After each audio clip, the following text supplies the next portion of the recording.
Hello dear students, कैसे हैं आप सभी। आई होप आप सभी अच्छे होंगे। तो वेलकम है आप सभी का राय स्मार्ट हिंदी यूट्यूब चैनल पर। तो जानते ही आप, मैं तरुणा भारद्वाज आपको इस चैनल पर पढ़ाती हूँ ज्योग्राफी, और सुबह 8 बजे से आप इस चैनल पर current affairs, reasoning, maths, English, GS, computer, सारे सब्जेक्ट अच्छे से पढ़ के इसी साल अपना एग्ज़ाम क्रैक भी कर सकते हैं। इसी बार आप अपना सिलेक्शन ले सकते हैं। लेकिन बच्चों, आपको पढ़ना होगा, हमारे साथ चलना होगा, और हम तो आपके साथ हैं ही हमेशा, हर दम। तो चलिए, आज आप बहुत अच्छे से प्रैक्टिस करेंगे। जो भी नए बच्चे हैं जिनको नहीं पता, मैं आपको बता दूं, इस चैनल पर मेरी हर रोज़ क्लास होती है 5 PM पर। लेकिन 5 PM पर आपको मिलेगी 5 डेज, ठीक है। सॉरी, लास्ट की जो 3 डेज हैं वो आपको मिलेगी थर्सडे, फ्राइडे और सैटरडे। चैनल पर 5 PM पर हर रोज़ मेरी क्लास होगी। तो अच्छे से प्रैक्टिस करें और जीवन में आगे बढ़े। चलिए, जो भी डाउट है आप उसको पूछ सकते हैं। आप हमारा टेलीग्राम चैनल ज्वाइन कर लीजिए, इंस्टाग्राम, फेसबुक पेज पर भी हम हर जगह हैं आपके लिए, आपकी हेल्प के लिए। लेकिन आपको तो फॉलो करना पड़ेगा। अपनी इंटरनेट, अपना जो फ़ोन की बैटरी है, अपना सब कुछ अपनी पढ़ाई के लिए इन्वेस्ट करना होगा, क्योंकि यही आपका आजकल डिजिटल जो चैनल है, डिजिटल जो ऑनलाइन प्लेटफॉर्म है, उसके लिए आपको अपना इंटरनेट, अपना जो फ़ोन की बैटरी है वो भी बचा के रखनी है और इन्वेस्ट करनी है वो अपनी पढ़ाई के लिए। तो चलिए, पहला क्वेश्चन है, अच्छे से प्रैक्टिस करना। अभ्रक का सबसे बड़ा भंडार कहाँ पर है? Where is the biggest reserve of mica? तो क्या आप जानते हैं भारत में सबसे ज़्यादा अभ्रक का उत्पादन किया जाता है कहाँ पर? इन इंडिया, भारत में, ठीक है। जो माइका है वो सबसे ज़्यादा, बहुत चीज़ों में आगे है भारत की। अगर बात करें, भारत में काफ़ी मिनरल्स भी हैं, भारत में काफ़ी जो फॉरेस्ट भी हैं, काफ़ी अच्छी सॉइल भी है। तो प्रकृति ने भारत को बहुत अच्छे अच्छे संसाधन दिए हैं, जिनका विकास करके, जिनका यूज़ करके हम उद्योगों की स्थापना करते हैं, और उनसे ही रोजगार के साधन जो जनता है उसको प्राप्त होते हैं। चलिए देखते हैं नेक्स्ट क्वेश्चन। महाद्वीपीय बहाव सिद्धांत किसने प्रतिपादित किया? The proposed continental drift theory. तो who proposed continental drift theory? तो महाद्वीपीय विस्थापन सिद्धांत या महाद्वीपीय विस्थापन सिद्धांत, कॉन्टिनेंटल ड्रिफ्टिंग थ्योरी क्या है? तो ये थ्योरी ये है बच्चों, पहले क्या था, जितने भी महाद्वीप थे वो एक साथ जुड़े हुए थे। सारे महाद्वीप आज जैसे हैं सब अलग अलग हो गए। पहले एक ही महासागर था, अब 5 महासागर बन गए। तो ऐसा जो सिद्धांत में बताया, वो किसने बताया? वो अल्फ्रेड वेगनर ने बताया। इन्होंने ही बताया कि सारे महाद्वीप एक साथ जुड़े हुए थे, उनका बाद में विखंडन हुआ, वो बाद में टूटे। जो विश्व का सबसे प्राचीन महाद्वीप था वो पेंजिया था, और जो विश्व का सबसे प्राचीन महासागर था वो पेंथालसा था। याद रखना, ऐसा किसने बताया? ये वेगनर ने बताया, क्योंकि कोई देखने वाला तो था ही नहीं। चलिए नेक्स्ट क्वेश्चन देखते हैं आपके लिए। स्थानीय समय और ग्रीनविच समय में 1 डिग्री देशांतर में कितना अंतर होता है? What is the difference between the local time and Greenwich time 1 degree longitude? तो आप क्या जानते हैं, जो हमारा स्टैंडर्ड टाइम है वो किसके आधार पर मेजरमेंट करते हैं? देशांतर रेखाओं के आधार पर निश्चित किए गए समय को ही मानक समय या स्टैंडर्ड टाइम कहते हैं। जो हमारा स्टैंडर्ड टाइम है वो किससे लेते हैं हम? देशांतर रेखाओं से, लॉन्गिट्यूड लाइन से। जो ग्लोब पर वर्टिकल लाइन से, जो ऊर्ध्वाधर रेखाएं हैं उनसे। तो पूरी पृथ्वी का जो मानक समय लिया गया है वो लंदन में 0 डिग्री अक्षांश से लिया गया है, जिसको हम बोलते हैं GMT, ग्रीनविच मीन टाइम जिसको कहा जाता है। तो आपको पता है 2 देशांतर रेखाओं के बीच में जो समय लगता है, तो 2 देशांतर रेखाओं के जो बीच समय लगता है वो लगता है 4 मिनट। क्वेश्चन यही पूछ रहा है, 0 से आप 1 पर गए तो 4 मिनट का अंतर लगा, 2 पर गए तो 4 मिनट का अंतर लगा, 3 पर गए तो 4 मिनट का अंतर लगा, ठीक है ना। तो 2 देशांतर रेखाओं के बीच में जो समय का अंतर है वो 4 मिनट का है, ठीक है। तभी तो 0 डिग्री पर अगर 12 बजे है तो भारत में बजेंगे 5:30। क्यों बजेंगे भारत में 5:30? क्योंकि भारत का स्टैंडर्ड टाइम लिया गया है 82.5 डिग्री पूर्वी देशांतर से। तो यहाँ के देशांतर और यहाँ के देशांतर के बीच में जो समय का अंतर है, हर 4-4 मिनट के अंतर से काउंट करोगे तो 5:30 ही मिलेगा। तो याद रखना, जो स्थानीय समय किसी भी स्थान का, और जो ग्रीनविच समय है, और 1 डिग्री देशांतर में जो समय का अंतर है वो 4 मिनट का रहेगा। और किसी भी जो देश है उसका जो समय निकालते हैं 4 मिनट जोड़ के या 4 मिनट घटा के ही निकाला जाता है। क्योंकि जब हमारी ये पृथ्वी है, ये 2 गोलार्धों में बटी हुई है, ये ईस्ट और ये वेस्ट। तो ईस्ट की तरफ जाने पर समय आगे बढ़ेगा, और वेस्ट की तरफ जाने पर पीछे होगा। ये जीएमटी है, जीएमटी से आप पूर्व की तरफ जाओगे तो समय आगे होगा, जैसे भारत में है, और जीएमटी से पश्चिम की तरफ जाने पर समय पीछे होगा।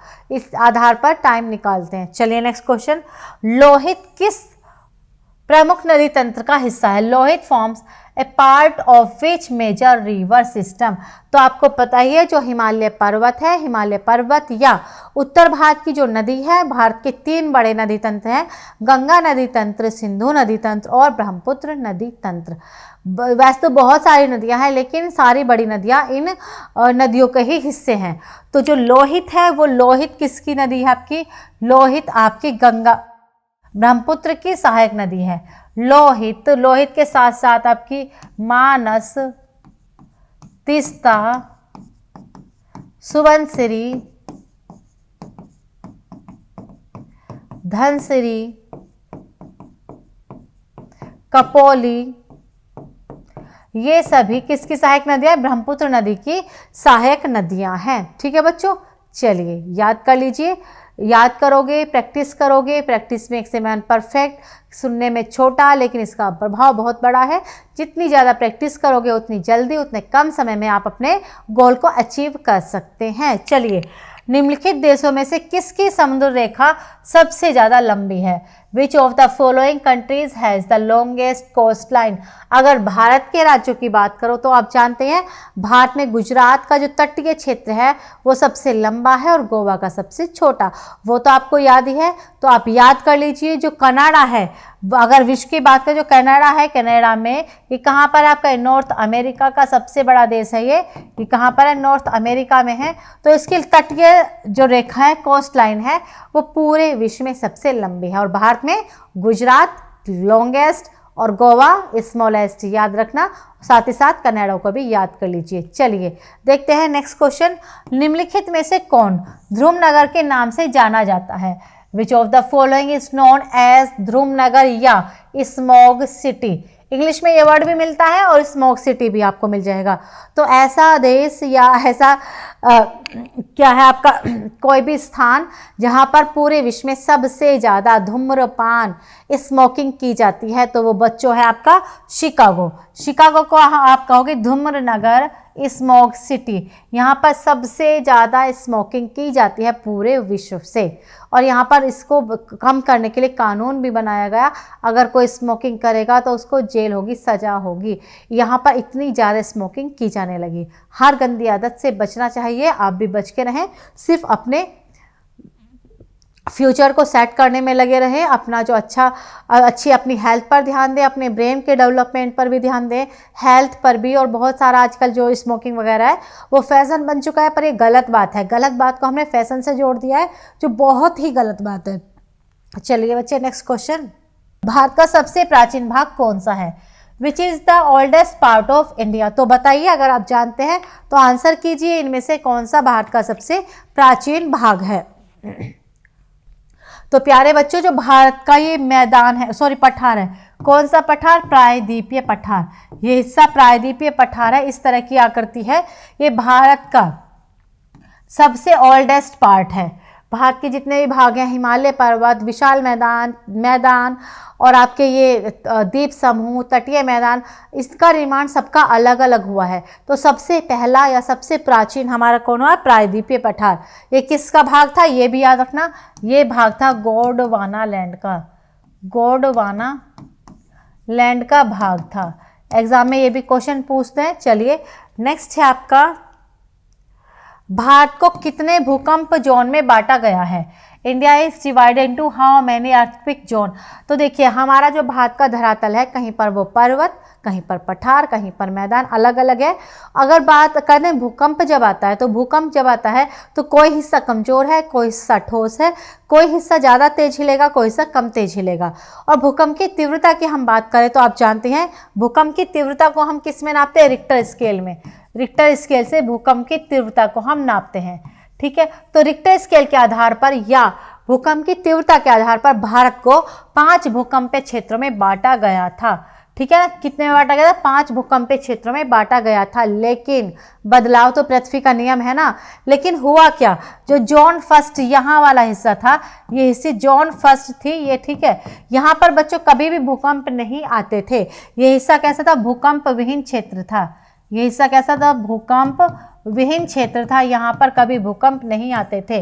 लेकिन यहाँ पर भी क्या हुआ, मानव ने बांध का निर्माण किया और बांध निर्माण की वजह से यहाँ पर भी भूकंप आने लगे। तो जब यहाँ पर भूकंप आने लगे तो भारत में अब ऐसा कोई भी क्षेत्र नहीं बचा जहाँ भूकंप नहीं आते हो। तो भारत का कोई भी भूकंपीय क्षेत्र नहीं बचा।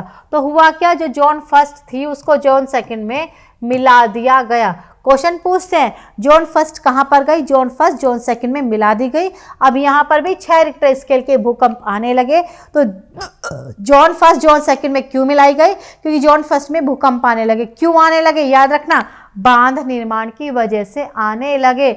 मानव खुद अपना जो विकास की दौड़ में प्रकृति के साथ, जो अपना धरातल है, जैव विविधता है, अर्थ बैलेंस है, उसके साथ खिलवाड़ कर रहा है और अपने रहने योग्य अच्छी पृथ्वी को नुकसान पहुंचा जा रहा है लगातार। ठीक है, तो आपसे पूरी उम्मीद है कि आप अपनी पृथ्वी को बचाने के लिए आप जो कर सकते हैं कम से कम वो करें और जो कोई दूसरा कर सकता है उसका सहयोग करें। तो चलिए बच्चों, कमेंट जरूर करते रहिए।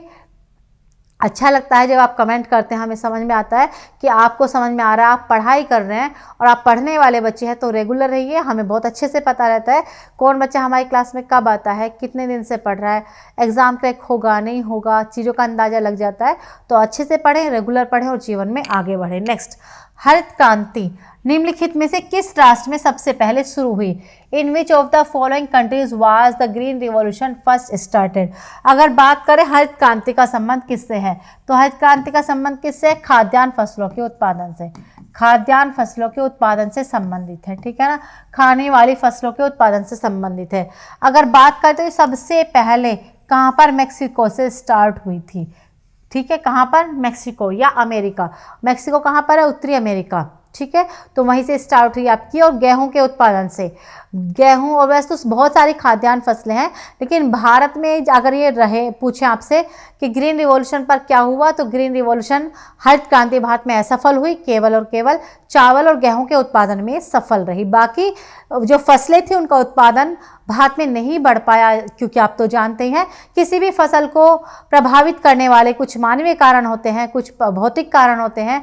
तो हर क्षेत्र अलग अलग है, अलग अलग भौतिक विशेषताओं से युक्त है, तो अलग अलग चीज़ें की जरूरत पड़ती है, अलग अलग तापमान, सिंचाई, मृदा की जरूरत पड़ती है। तो हर क्षेत्र में बच्चों खाद्यान्न फसलों का उत्पादन नहीं किया जा सकता।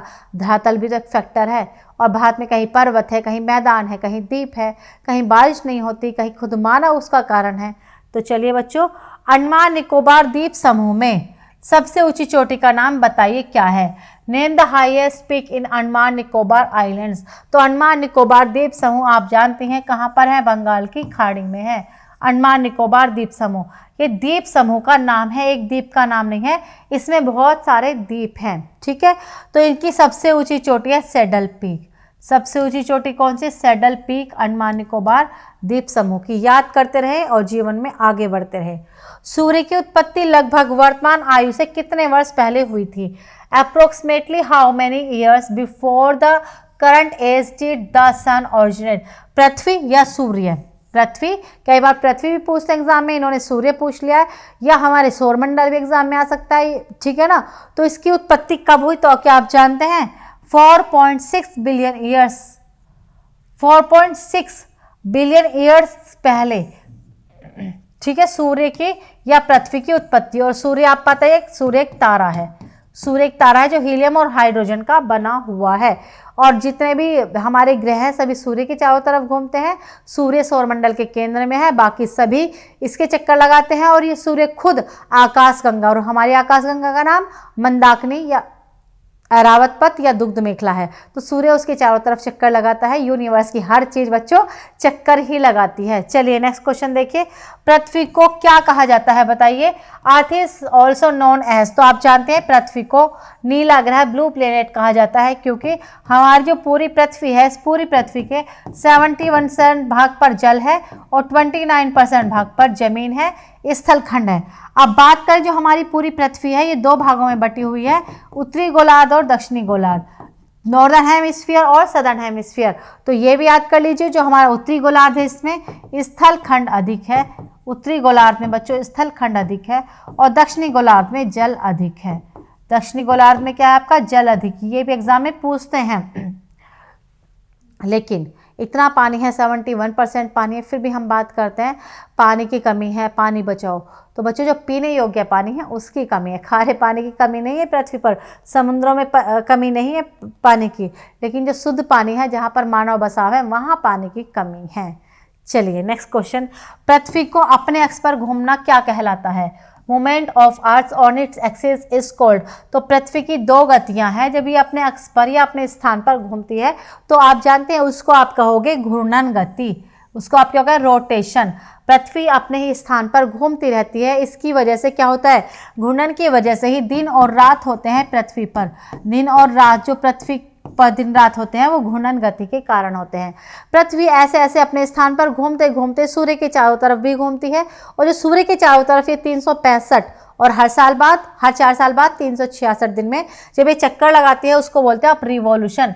और रिवॉल्यूशन की वजह से क्या होता है पृथ्वी पर, ऋतु परिवर्तन, सीजनल चेंज। ऋतु परिवर्तन, सीजनल चेंज आपके होते हैं रिवॉल्यूशन की वजह से, जब ये सूर्य के चारों तरफ घूमती है, अपने स्थान पर घूमती है जिसको रोटेशन बोलते हैं, उसकी वजह से दिन और रात होते हैं। बच्चों समझ में आ चुका होगा, अगर नहीं आया है तो आपके लिए फैसिलिटी दी हुई है हमने, टेलीग्राम चैनल को ज्वाइन कीजिए, डिस्क्रिप्शन बॉक्स में लिंक दिया हुआ है। अपने डाउट पूछिए, हमारे साथ जुड़े रहिए, आपकी हर क्वेश्चन का, हर डाउट का जवाब मिलेगा, आंसर मिलेगा, क्योंकि हम आपकी सफलता में हर कदम आपके साथ चलना चाहते हैं। लेकिन आपको खुद भी मेहनत करनी पड़ेगी, हम सिर्फ मेहनत करते रहे उससे कुछ होने वाला नहीं है। आपको बच्चे मेहनत करनी पड़ेगी, सपने आपके हैं, काम तो करना पड़ेगा और कर सकते हैं। एंजॉय कीजिए अपनी पढ़ाई को, बोर मत होइए पढ़ाई से। जब आप जीवन में आगे बढ़ोगे तभी आगे बढ़ पाओगे जब आप अपने काम में इंटरेस्ट लोगे, ठीक है। चलिए, हिमाचल प्रदेश के मणिकर्ण में गर्म झरनों की प्राकृतिक ऊर्जा का स्रोत क्या है? What is the source of natural energy of the hot spring at Manikaran इन हिमाचल प्रदेश? तो याद रखना, सबसे पहले अगर बात करें मणिकर्ण कहाँ पर है तो ये हिमाचल प्रदेश में है, और यहाँ जो मणिकर्ण है वहाँ पर भूतापीय ऊर्जा के लिए बहुत ज़्यादा फेमस है। जियोथर्मल एनर्जी, देखिए हम सूर्य की ऊर्जा का प्रयोग करने लगे, हम पवन ऊर्जा का प्रयोग करने लगे, हम टाइडल एनर्जी का प्रयोग करने लगे, तो ऐसे ही जो पृथ्वी के अंदर जल है वो गर्म होता है, क्योंकि पृथ्वी के अंदर जाने पर हर 32 मीटर की गहराई पर 1 डिग्री सेल्सियस तापमान बढ़ता है। तो जब पृथ्वी के अंदर जाएंगे और 32 मीटर की गहराई पर, हर एक 32 मीटर की गहराई पर 1 डिग्री सेल्सियस तापमान बढ़ेगा, तो क्या होगा, वहाँ का तापमान क्या हो जाएगा, वहां का तापमान जल भी गर्म होगा। जब जल गर्म होगा तो यहां से आप बिजली का उत्पादन कर सकते हो। तो जो पृथ्वी के अंदर गर्म जल है उसको हम बोलते हैं भूतापीय ऊर्जा, उससे मिलने वाले ऊर्जा को। और जो हिमाचल में मणिकर्ण है यहाँ पर बहुत ज़्यादा फेमस है। हिमाचल में 90 स्थान ऐसे प्राप्त हुए जहाँ पर गर्म जल पृथ्वी के अंदर से और कुछ ही गहराई पर हमें प्राप्त हो जाएगा और उससे हम बिजली का उत्पादन कर सकते हैं। तो चलिए नेक्स्ट क्वेश्चन, निम्नलिखित में से किस द्वीप पर भारत का एकमात्र सक्रिय ज्वालामुखी स्थित है? On which of the following islands India's only active volcano is situated? तो क्या आप जानते हैं भारत में जो ज्वालामुखी द्वीप है वो 2 हैं। कौन कौन से? एक तो बैरन द्वीप है और ये आपका एक नारकोंडम द्वीप है। कौन सा? नारकोंडम और बैरन। ये भारत के 2 ज्वालामुखी भी हैं और ये ज्वालामुखी द्वीप भी है, क्योंकि जब ज्वालामुखी विस्फोट समुद्रों के अंदर होता है और उससे निकलने वाली जो पिघली हुई चट्टान है वो ठंडी होकर ठोस होकर चट्टान का रूप लेंगी, तो उसको हम द्वीप ही बोलते हैं। पृथ्वी के धरातल पर जो ये आपकी ज्वालामुखी है ये पठारों का निर्माण करती है, लेकिन पृथ्वी के समुद्रों के अंदर इससे जो मैग्मा ठंडा होकर ठोस होकर लावा जिसको हम बोलते हैं बनता है, तो उससे द्वीपों का निर्माण होता है। तो जो ये ज्वालामुखी भी है और ज्वालामुखी के नाम भी हैं। इनमें से जो बैरन है वो सक्रिय है, इनमें से आज भी क्या है, मैग्मा बाहर निकलता है। जो नारकोंडम है ये निष्क्रिय है, ये प्रसुप्त है, इससे एक बार विस्फोट हुआ था, अभी ये शांत है, लेकिन भविष्य में दोबारा से विस्फोट हो सकता है। आप जानते हैं ज्वालामुखी 3 प्रकार के होते हैं। सक्रिय, जिसमें से जब से विस्फोट हुआ लगातार मैग्मा बाहर निकलता है। निष्क्रिय, एक बार मैग्मा निकला शांत है, निकलेगा भविष्य में। मृत ज्वालामुखी, एक बार विस्फोट हुआ, अभी दोबारा कोई संभावनाएं नहीं है। कुछ युगों के बाद संभावना हो सकती है, लेकिन फिलहाल सब बहुत दूर के समय अगर देखें तो संभावनाएं नहीं होती हैं। तो ऐसे ज्वालामुखी को मृत ज्वालामुखी कहते हैं। तो याद रखना, भारत के दो ज्वालामुखी द्वीप नारकोंडम और बैरन, भारत के दो ज्वालामुखी नारकोंडम और बैरन, जिनमें सक्रिय बैरन और नारकोंडम आपका निष्क्रिय है। चलिए, दोनों कहां पर है? बंगाल की खाड़ी में। विश्व का सबसे ऊंचा सैन्य अड्डा किस देश में है? In which country is the world's highest military base? तो क्या आप जानते हैं, जो ये हमारा भारत है, ये पहले पाकिस्तान, चाइना वाइना सब जुड़े हुए थे। ये हिस्सा है पीओके, पाक ऑक्युपाइड कश्मीर। पाकिस्तान अलग हुआ और इस वाले हिस्से को अपने कब्जे में कर लिया, पाक ऑक्युपाइड कश्मीर है, लेकिन इस हिस्से को तो हम अपना मानते हैं। तो हुआ क्या कि यहाँ पर भारत के सैनिक और पाकिस्तान के सैनिक आपस में लड़ते हैं, और यहाँ पर क्या आपका सियाचिन ग्लेशियर है। सियाचिन ग्लेशियर पर भारत ने अधिकार कर लिया। सियाचिन ग्लेशियर भारत का सबसे ऊंचा हिमनद है। कौन सा हिमनद बच्चों? सियाचिन हिमनद। कौन सा बच्चों? सियाचिन हिमनद। तो सियाचिन हिमनद पर भारत और पाकिस्तान के सैनिक युद्ध करते हैं, इसलिए सियाचिन ग्लेशियर क्या हुआ? विश्व का सबसे अधिक ऊंचाई पर स्थित युद्ध स्थल है आपका Siachen. Highest war place of the world is Siachen in trans Himalaya in PoK. Option में पीओके भी मिल सकता है, क्योंकि इस वाले क्षेत्र को हम बोलते हैं पाक ऑक्युपाइड कश्मीर। और हिमालय की बात करो तो ये ट्रांस हिमालय का भाग है बच्चों। ठीक है, चलिए नेक्स्ट क्वेश्चन, निम्नलिखित में से कौन सा एक स्थलीय प्राकृतिक आपदा का उदाहरण है? Which of the following is an example of A terrestrial natural disaster? तो आपदा जिससे जन धन की हानि हो, मानव की हानि हो, ऐसी घटना अगर हम बात करें तो वायुमंडल में भी उठती है। वायुमंडल में मतलब चक्रवात आते हैं, साइक्लोन आते हैं, तूफान आते हैं, उससे भी क्या होता है? या डिजास्टर ऐसा नहीं होता कि प्राकृतिक हो, डिजास्टर मानवीय भी होता है। अगर वायु में जहरीली गैसें मिल जाए तो उससे भी जनधन की हानि होगी, मानव की मृत्यु हो जाएगी, तो वो भी डिजास्टर है। डिजास्टर मीन्स आपदा, संकट, या फिर जिससे जनधन की हानि हो। ठीक है, तो वायुमंडल में भी होती है। अब बात आती है धरातल भी, तो धरातल में भी जब दरारें पड़ जाएं, ज्वालामुखी विस्फोट हो, भूकंप आए, तो ये आपकी हो गई स्थलीय। तो ये ना स्थलीय प्राकृतिक आपदा की बात कर रहा है, तो स्थलीय इसमें आ जाएगा भूस्खलन। ठीक है, लैंडस्लाइड, जबकि थंडरस्टॉर्म, टॉर्नेडो, ब्लिजार्ड ये सभी वायुमंडल से संबंधित है और ये स्थलखंड से संबंधित है। चलिए नेक्स्ट क्वेश्चन देखेंगे आपके लिए। नेक्स्ट है बच्चों, विश्व की सबसे गहरी झील कौन सी है? Which is the deepest lake of the world? तो विश्व की सबसे गहरी झील है बेकाल झील। विश्व की सबसे गहरी झील है बेकाल झील। कहाँ पर है? यूरोप महाद्वीप में है, या आप याद रखना उत्तरी गोलार्ध में। यूरोप महाद्वीप कहाँ पर है? उत्तरी गोलार्ध में। नेक्स्ट, अमेजन बेसिन में उष्णकटिबंधीय वर्षा वनों को किस नाम से जाना जाता है? The tropical rain forest in the Amazon basin is known as. तो आप समझ गए, अमेजन बेसिन जो कि ब्राजील में है। अमेजन बेसिन कहाँ पर है? आपके ब्राजील में है। ये विश्व के सबसे बड़े सदाबहार वन है और ये उष्णकटिबंधीय वर्षा वन है। यहाँ पर ब्राजील में हर रोज 2 बजे के बाद संवहनीय वर्षा होती है, इसलिए वो सदाबहार है, एवरग्रीन है। तो ब्राजील में इनको क्या कहा जाता है? सेल्वा कहा जाता है। इनको रेन फॉरेस्ट भी बोलते हैं, सदाबहार वन भी बोलते हैं, और इनको विश्व का फेफड़ा भी बोलते हैं। इनको क्या बोलते हैं? लंग्स ऑफ द अर्थ, विश्व का फेफड़ा भी कहा जाता है। क्या कहा जाता है? विश्व का फेफड़ा, लंग्स ऑफ द अर्थ, क्योंकि हमारे फेफड़ों को, हमारे लंग्स को सबसे ज़्यादा ऑक्सीजन की जरूरत है, और ऑक्सीजन हमें कहाँ से मिलेगी? पेड़ों से। और पूरी पृथ्वी पर सबसे ज़्यादा वृक्ष, पेड़ पौधे कहाँ पर है? Brazil, Amazon basin, rain forest, जिसको कहा जाता है सेल्वा भी। चलिए, 1 लीटर समुद्री जल में औसत नमक की लवणता कितनी होती है? What is the average salt content in a litre of sea water? तो जब समुद्र का एक समुद्री जल 1 लीटर जल लोगे तो उसमें 35 ग्राम क्या होंगे? खनिज लवण होंगे। क्या होंगे? खनिज लवण मिले हुए होंगे, मिनरल्स होंगे। इसकी वजह से ही समुद्र का जल खारा हो जाता है और उसको हम बोलते हैं समुद्री लवणता। ठीक है बच्चों, नेक्स्ट क्वेश्चन आपके लिए खत्म हो चुका है। अब हम मिलेंगे, आपको याद ही है, हम मिलते हैं आपसे हर रोज 5 PM, लेकिन कब? थर्सडे को मिलेंगे, फ्राइडे को मिलेंगे और सैटरडे को मिलेंगे। इन 3 डेज आपको हम मिलेंगे 5 PM पर इसी चैनल पर। ज्योग्राफी के अच्छे अच्छे क्वेश्चंस जो आपको एग्जाम में आने की पूरी उम्मीद है और जिनकी प्रैक्टिस करके आप सेल्फ कॉन्फिडेंस में भी आएंगे और एग्जाम में पूरी तरह से आने की उम्मीद भी रहती है। तो जो भी बच्चे क्लास को देख रहे हैं सभी लाइक करें, शेयर करें और चैनल को सब्सक्राइब करें। साथ ही साथ हर रोज क्लास में रहें 5 PM थर्सडे, फ्राइडे, सैटरडे के अलावा भी आप जानते हैं चैनल पर सुबह 8 बजे से शाम को 8 बजे तक आपके लिए क्लासेस मिलती ही रहती हैं। तो बच्चों साथ ही साथ इसके आप जो राइस स्मार्ट का ऐप है उसको भी डाउनलोड कर लें और इंस्टा पर, फेसबुक पर और आप टेलीग्राम चैनल पर भी ज्वाइन कर लीजिए, क्योंकि हर क्लास का जो PDF है आपको वहाँ पर मिलता है हमारे ग्रुप में। ठीक है बच्चों, thank you and good luck.